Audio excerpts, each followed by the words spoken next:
Bonjour et bienvenue dans l'émission La Clé de voûte.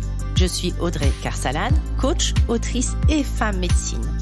J'aide les entrepreneurs du nouveau monde à développer leur business les pieds dans la terre et la tête connectée aux étoiles. Un lundi sur deux, seul ou accompagné d'un invité, nous parcourons des chemins de vie puissants et singuliers, des réflexions vers une nouvelle vision du mot entreprendre en participant à l'éveil des consciences. La clé de voûte, le trait d'union entre le monde visible et invisible de l'entrepreneur conscient de ses actions et à l'écoute de son intuition.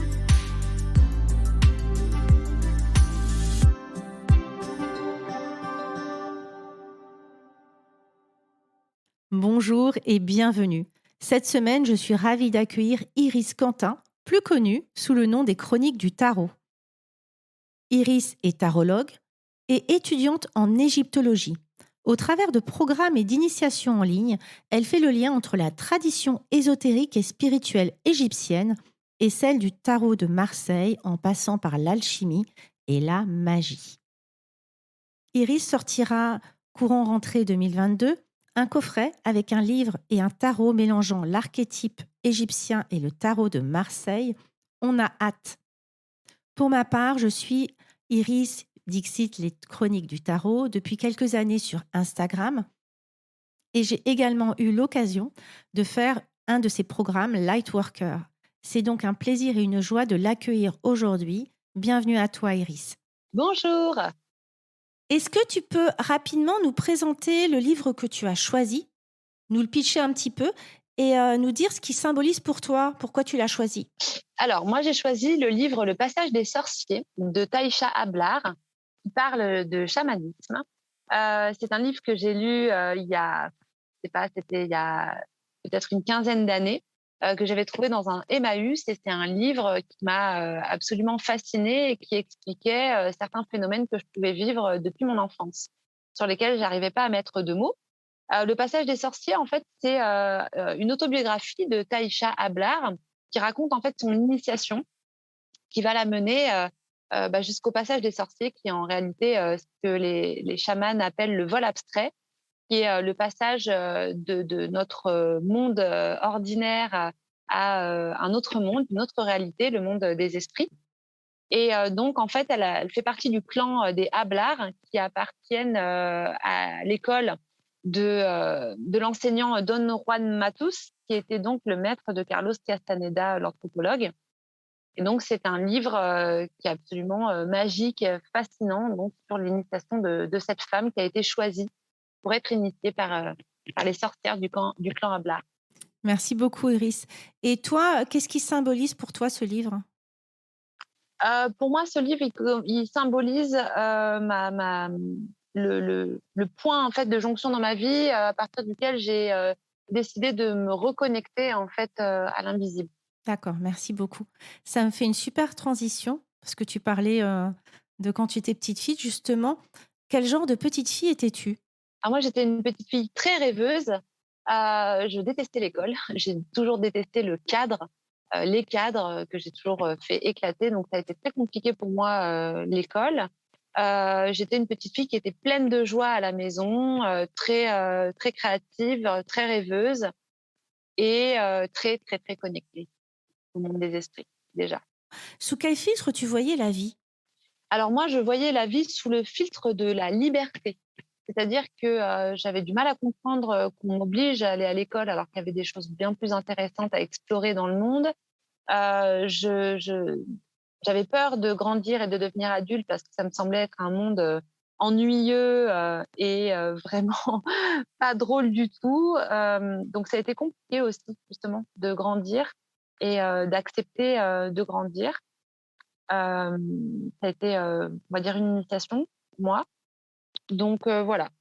D'accord. Et quand tu parlais de dons ou de choses comme ça, est-ce que tu pourrais nous donner quelques exemples ou que tu as senti effectivement cette appétence ou cette attirance pour le monde un peu plus subtil ou invisible?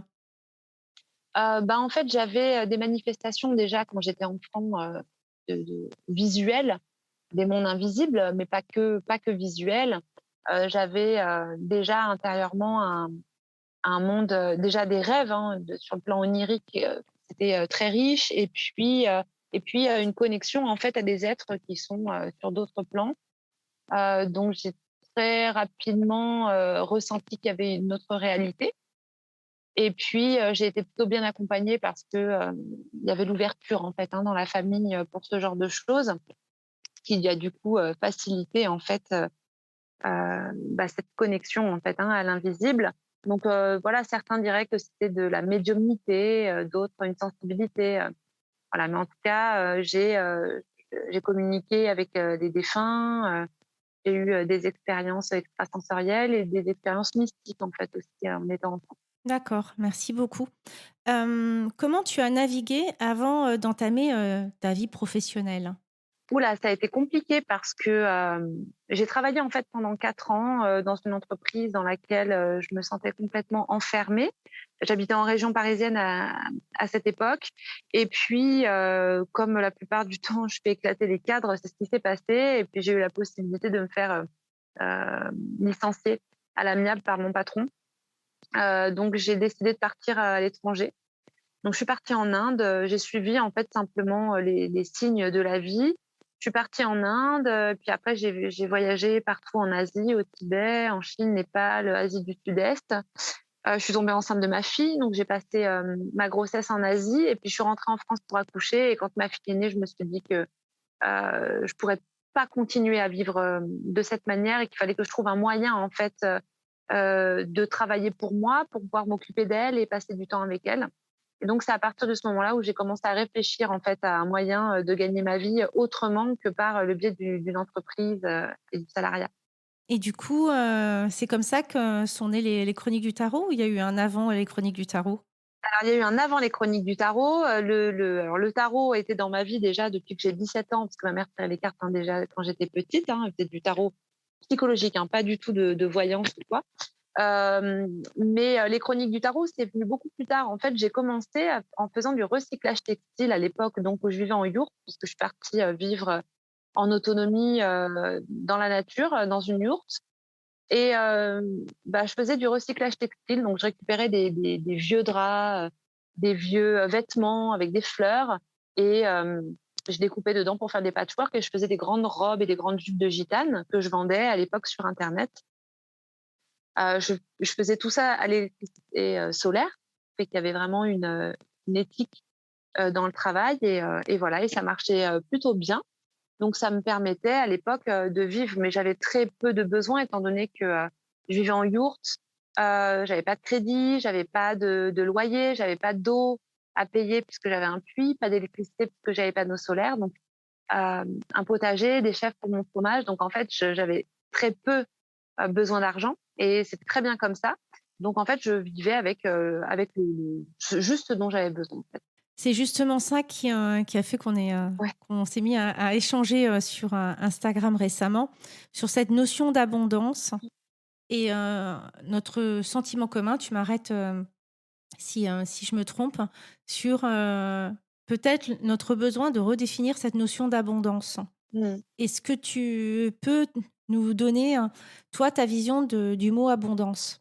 Oui, alors, moi, ma vision du mot abondance, c'est que, l'abondance, c'est, avoir plus que ce qu'il, nous faut, en fait, pour vivre et c'est vrai que, du coup, moi, ça me fait un petit peu, tiquer parce que je pense qu'on est, dans une ère, une période, du monde, de l'histoire où, il me semble, important justement d'essayer d'apprendre à vivre, plutôt dans la sobriété plutôt que dans l'abondance. Et la sobriété, ça ne veut pas dire forcément, se priver, ça ne veut pas dire forcément, manquer. Heu, Pierre Rabhi parle de sobriété heureuse et moi j'aime beaucoup ce terme justement parce que, c'est vivre simplement et dans la joie en fait avec juste ce dont on a besoin pour vivre, sans vouloir, toujours plus parce que, si tout le monde veut toujours plus, ce sera pas possible. La terre a pas les ressources, pour qu'on soit toujours dans ce plus. Donc c'est justement d'aller plutôt vers le moins, tout en étant, heureux et en savourant en fait, la vie sous un aspect beaucoup plus simple que, à travers, de la consommation, ce genre de choses. Et c'est vrai que dans cette notion d'entrepreneur conscient, on voit à quel point notre monde, il arrive à si tu veux, un point d'arrêt. C'est-à-dire qu'on a voulu, surconsommer, on a puisé beaucoup de ressources, dans la terre et je vais rebondir justement en recitant Pierre Rabhi qui, parlait de mettre les enfants dans des petites boîtes, puis après dans des grandes boîtes, d'aller en boîte pour danser, d'aller se déplacer dans sa caisse, pour après travailler dans une boîte et terminer, dans un EHPAD, une boîte et terminer dans une grande boîte. Il disait: «Mais si c'est ça, la liberté ou la joie, j'ai rien compris à la notion de la liberté» et c'est vrai que j'ai ce sentiment qu'on arrive un petit peu à la limite du monde matérialiste et de voir qu'il nous a pas forcément rendus heureux comme on l'aurait espéré. Et l'entrepreneuriat conscient, effectivement, il y a des besoins matériels qui sont présents. Il y a aujourd'hui, on peut vivre en autarcie complète. On peut aussi vivre et rester dans la société avec effectivement des besoins financiers. Simplement, résumer l'abondance à un côté financier, je trouvais qu'effectivement, ça manquait d'envergure, de panache et surtout de dimension énergétique. Mmh. Donc c'est là où je viens complètement te rejoindre. C'est que l'abondance, elle est l'abondance de joie, de rencontres, de projets, de tellement de choses et hem et qu'encore une fois, on a vu que, le matérialisme à tout prix, à mon sens, il y a un sentiment d'échec quand même, qui est flagrant en termes de bonheur. Bien sûr. Non, qu'est-ce que tu en penses toi? Bien sûr, et Ouais, le matérialisme d'ailleurs nous a pris, aussi, et on peut le voir, mais dans beaucoup de domaines, nous a pris aussi en fait cette reliance avec le monde des esprits, avec, cette culture animiste qu'on a pourtant eu à un moment donné aussi sur complètement. nos territoires. Hem Parce qu'on peut le voir même au niveau de la science. Maintenant, on sépare en fait. On a voulu absolument séparer la science de la spiritualité, et malheureusement, science sans conscience n'est que ruine de l'âme. Et c'est un peu le constat qu'on peut faire aujourd'hui. Donc, je pense que c'est très important de remettre de la conscience en fait dans tous les domaines de notre vie, et notamment en fait sur nos besoins, parce que là, on arrive vraiment à un moment où la planète, enfin, je pense qu'on va arriver à un point de non-retour si on ne prend pas rapidement conscience. On doit justement revoir en fait notre manière de voir les choses, et qu'on ne peut pas être toujours dans le plus. Donc c'est pour ça que je prône plus la sobriété heureuse, l'autonomie, et voilà, de faire attention à la manière dont on consomme, parce qu'on n'a pas besoin de tant que ça en fait, hein. Oui, c'est intéressant ce que, je partage son sentiment sur le fait que, on est toutes on a perdu en fait en voulant rentrer absolument dans le cartésien, dans ce qui se montre, ce qui se prouve, ce qui se démontre. On a perdu des choses qu'on savait. Mmh. Donc justement, cette connexion au monde invisible, aujourd'hui, on en parlait, il faut qu'il y ait des scientifiques qui expliquent que les arbres, communiquent entre eux. À l'époque, les tribus reculées, elles allaient demander à l'âme de la nature si elles pouvaient, couper cet arbre et finalement ça revient au même. Aujourd'hui, il faut, des scientifiques pour prouver que les animaux ont une conscience, en tout cas ont des sentiments et des émotions, ils ressentent des choses. Et c'est là où effectivement on arrive à quelque chose où si c'est pas prouvé scientifiquement, ça n'existe pas. Ouais. Et on est dans un enfin tu et du coup, c'est complètement absurde, quoi. Alors que oui, quand tu renoues avec ce monde de la, du monde quand tu renoues avec le monde de l'invisible, mais ça, tu le sais, tu as pas besoin qu'on te le dise, en fait. C'est ça qui est magique. Bien sûr, et puis c'est en fait, c'est un autre fonctionnement, de la pensée. C'est ce que j'en parle souvent quand je parle de l'Égypte, mais il y a nous, en fait, en Occident, on a tendance à utiliser le cerveau gauche qui est donc plus rationnel, et dans certaines civilisations, notamment en Égypte, on utilisait plutôt le cerveau droit qui est, un cerveau, qui va fonctionner plutôt sur un mode de l'analogie. Et donc qui va permettre de créer du lien, de faire du lien en fait, hein, entre ce que l'on voit, entre ce que l'on vit, et c'est pas du tout comme ça que nous on fonctionne dans nos sociétés. Et d'ailleurs, on le voit rien qu'au niveau de l'écriture. En Égypte, on on écrivait et on lisait des idéogrammes, donc des petits dessins qui avaient un certain sens selon la manière dont ils étaient mis les uns avec les autres. Et nous, en fait, on décrypte, mais il y a pas de symbolique en fait pour les lettres qu'on utilise. Donc, c'est vraiment en fait des modes de pensée qui sont totalement différents. Donc, j'en viens à parler d'Égypte parce que c'est un peu mon créneau, on va dire.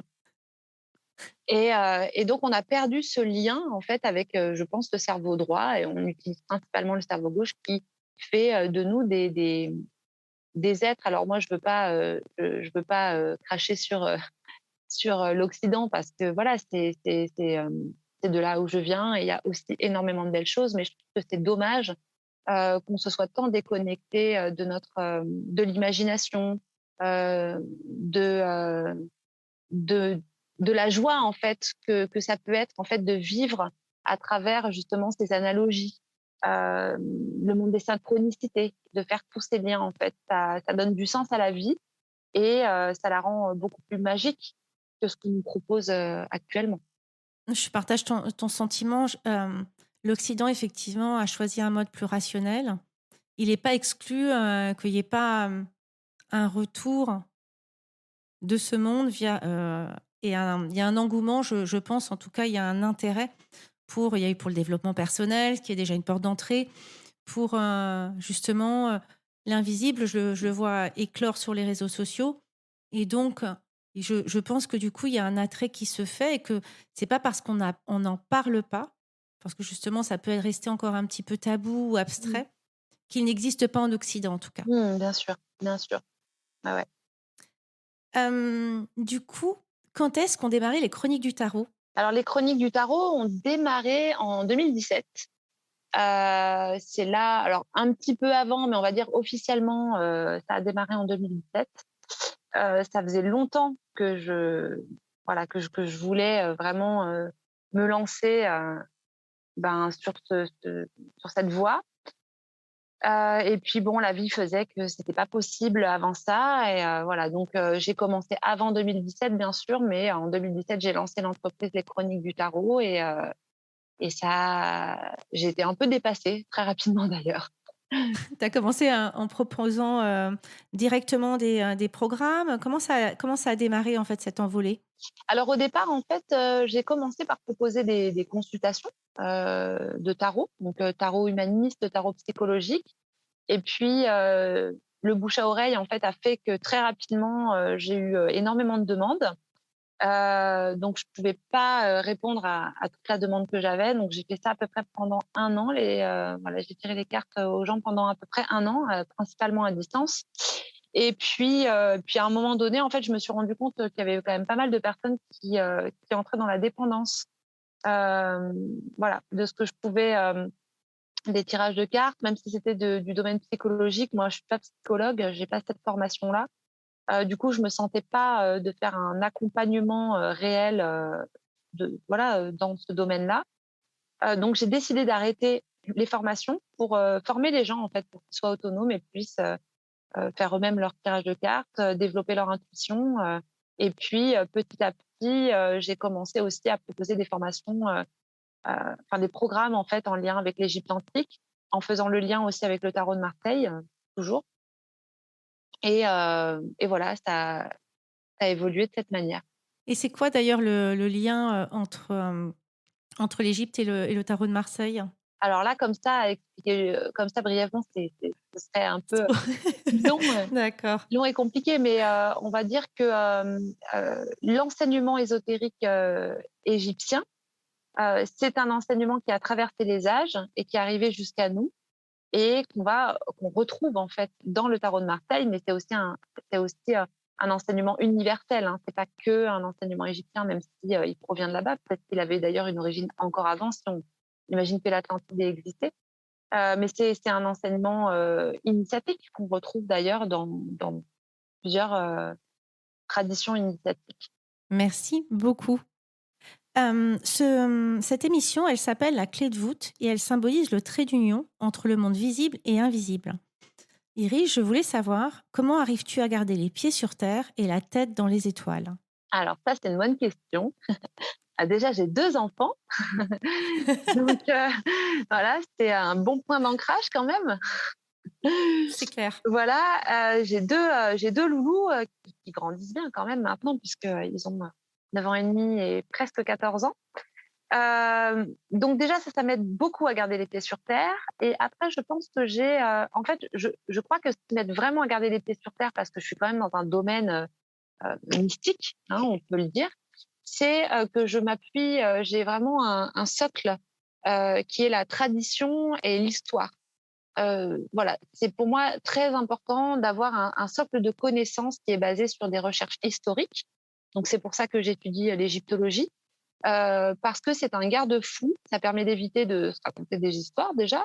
Ça permet, aussi, d'éviter de trop décoller justement dans la mystique. Le fait d'étudier, on va dire, de manière, plus scientifique, cette tradition. Quel conseil tu donnerais justement à ceux qui se sentent appelés par, le monde de l'invisible et qui ne savent pas ou n'osent pas l'explorer? Ah, je trouve que c'est pas facile comme question parce que je pense que c'est vraiment au cas par cas. Je pense que beaucoup de gens ont peur déjà, et que je pense que la seule manière de ne plus avoir peur, bah, c'est d'aller en fait, se confronter à la peur que l'on a. Après je dirais que, je crois qu'il faut, se détacher en fait aussi de la peur du jugement des autres. Parce que malheureusement, c'est encore quelque chose qui est très tabou dans notre société. On évite, en fait, on perd, toute crédibilité quand on commence à parler, de l'invisible, surtout en ce moment avec tout ce qui est relié à la zététique, au rationalisme, à outrance. Donc je dirais que, bah, il faut oser en fait, hein. Oser aussi, affirmer, ce que l'on est et simplement que c'est, humain aussi, hein, de vouloir aller, chercher les mystères, comprendre comment est-ce que la vie fonctionne, et puis et puis se relier aussi à quelque chose qui est de plus grand, que soi. Moi, je sais que, ce qui m'avait, aussi aidé sur mon parcours, c'est que donc je t'avais découvert, au travers du compte Marie Youpi, Oui, que tu connais, bien c'est ça. évidemment. Et elle avait parlé de cette formation Mmh. Lightworker et j'avais fait ta formation. Mmh. Et j'avais trouvé ça intéressant parce que tu étais pas en train de nous dire que tout d'un coup, on allait découvrir des super pouvoirs qui n'existaient pas. En revanche, allait nous relier à notre intuition. On avait travaillé au pendule, tu nous avais fait acheter un tarot de Marseille et on avait travaillé sur justement imaginer ce qui se cachait derrière un cadre blanc. Bref, ça nous est travaillé pour voir effectivement des sensibilités qu'on pouvait avoir ou en tout cas qu'on pouvait développer. C'était une formation qui était en ligne, qui était hyper bien faite et qui donnait une porte d'entrée. Donc il existe aujourd'hui des formations qui sont pas en train de nous dire que demain on va terminer, chaman ou fait des bois. Simplement, moi j'avais trouvé cette formation vraiment très sympa et c'est ce qui m'avait fait, te connaître aussi un peu plus en profondeur. Donc voilà, je te fais un petit coup de pub parce que franchement c'est largement mérité. Je ne sais pas si tu l'as fait encore, je crois que c'est par C'est cycle. ça, c'est En parti. tout cas, elle était vraiment top cette formation, simple et honnêtement très accessible, y compris financièrement Mmh. et ce qui n'est pas négligeable. Mmh, mmh mh. C'est vrai. En fait, c'est par cycle et j'en refais en général en début d'année. Je refais toujours une session en début d'année et on va dire, au mois de septembre en général et c'est vrai que en fait, c'est le premier programme en ligne que j'ai créé et qui a qui plaît toujours d'ailleurs, qui a beaucoup plu. Heu, c'est vraiment une porte d'entrée en fait, hein, pour se reconnecter à notre intuition et puis après, d'autres programmes pour aller plus loin, où là après c'est plutôt même des programmes, on va dire, initiatiques, où là, il y a vraiment beaucoup de méditation guidée. On va connecter avec, les énergies, des divinités égyptiennes. On va essayer de comprendre en fait, bah, les cosmogonies en Égypte, le fonctionnement, du monde et cetera. Donc heu voilà, c'est, les programmes que je fais de toute manière, je choisis jamais, je me dis jamais: «Tiens, je vais faire tel programme». C'est-à-dire qu'en général, ça tombe comme ça, je prends l'ordinateur, j'écris et puis voilà, le programme, se fait comme ça. Il suffit de suivre les chroniques du tarot et puis vous saurez quand est-ce qu'elle ressort, Lightworker ou plus si affinité C'est parce ça. que t'en fais plein d'autres. Ouais, ouais.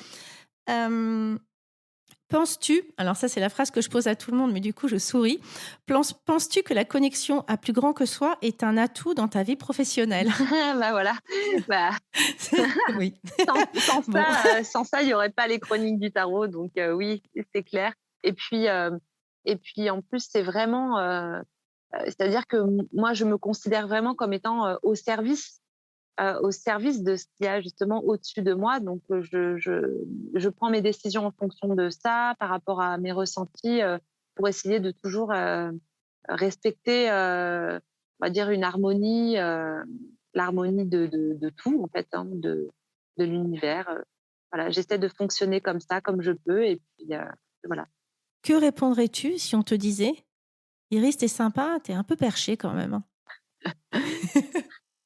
Je dirais que, les fêlés, l'avantage qu'ils ont, c'est qu'ils laissent passer la lumière. Je suis assez d'accord. Voilà.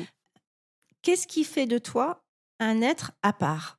Bah, je crois que comme tout le monde, hein, ce qui fait de moi un être à part, c'est que c'est mon ADN, c'est ça. Enfin, je me sens pas être, plus différente, que quelqu'un d'autre. Je pense qu'on a tous nos singularités, on est tous, exceptionnels et uniques.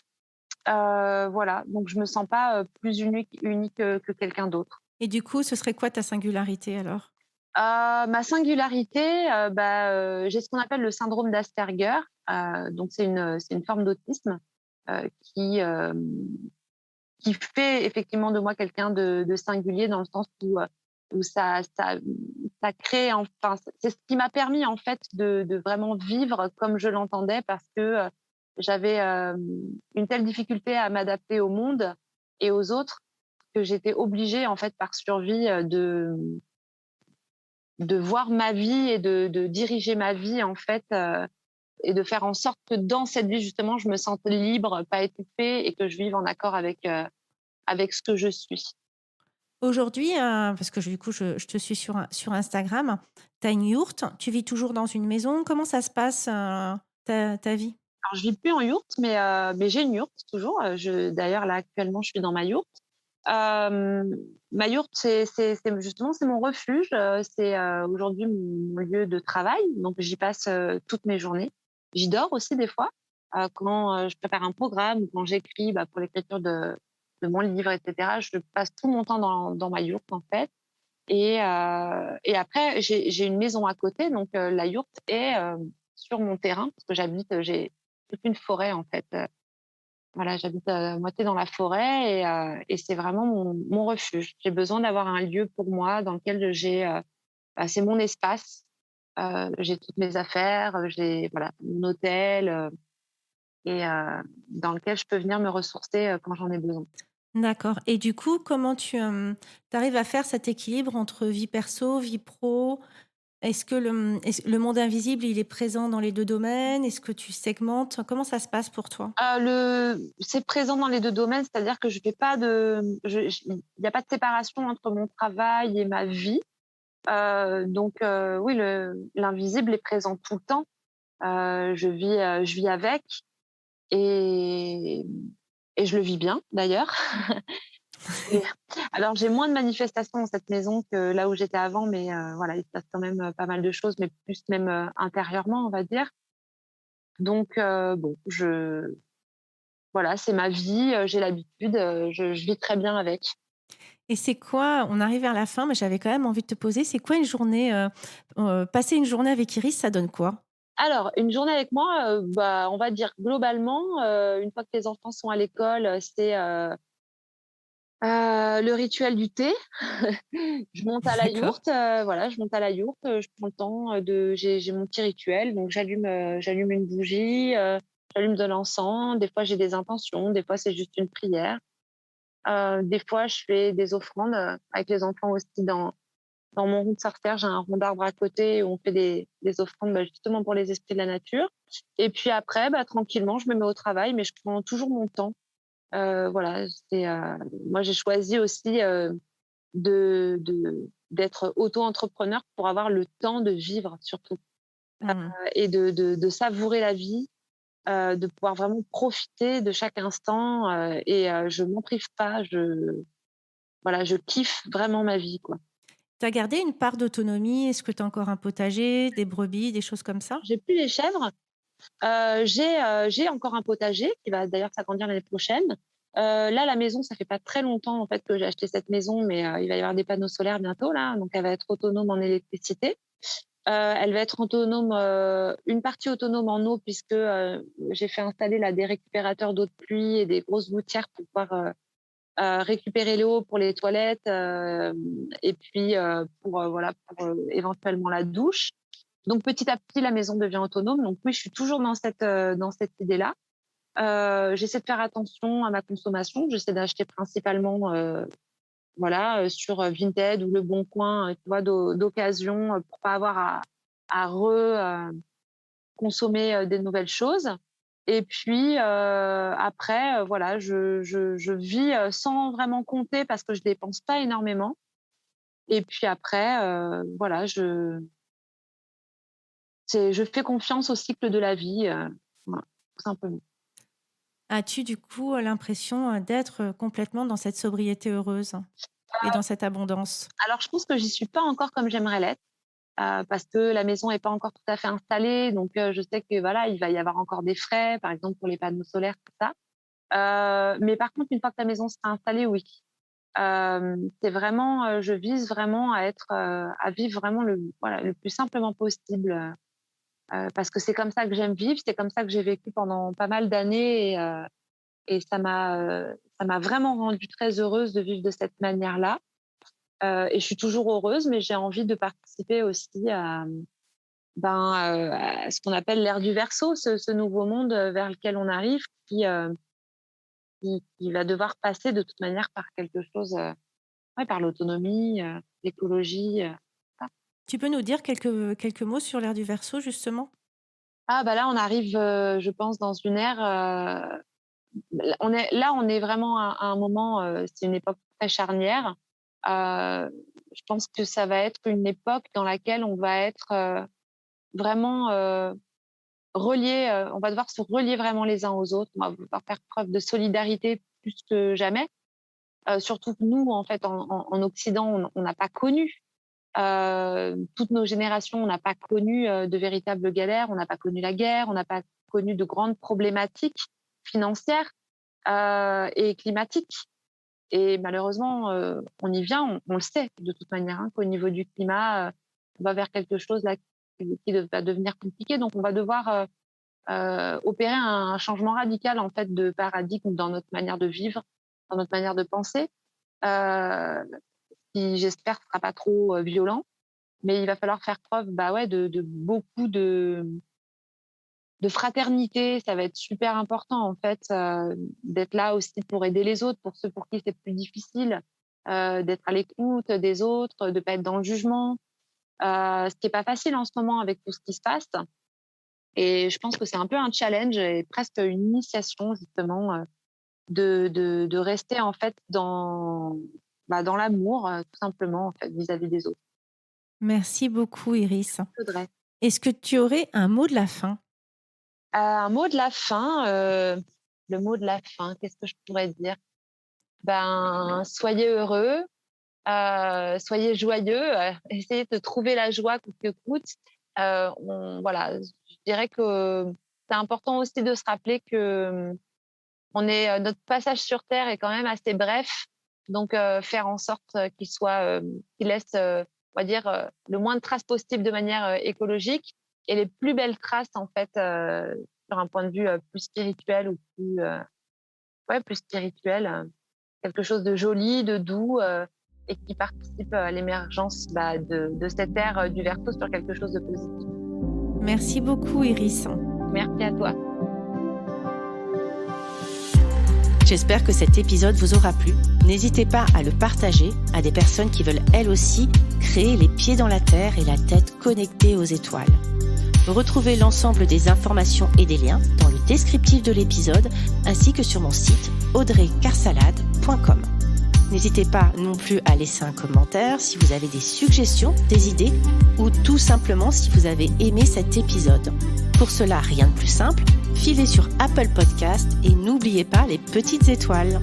Retrouvez-moi aussi sur les réseaux sociaux sous le nom de Audrey Carsalade et à l'adresse contact@audreycarsalade.com.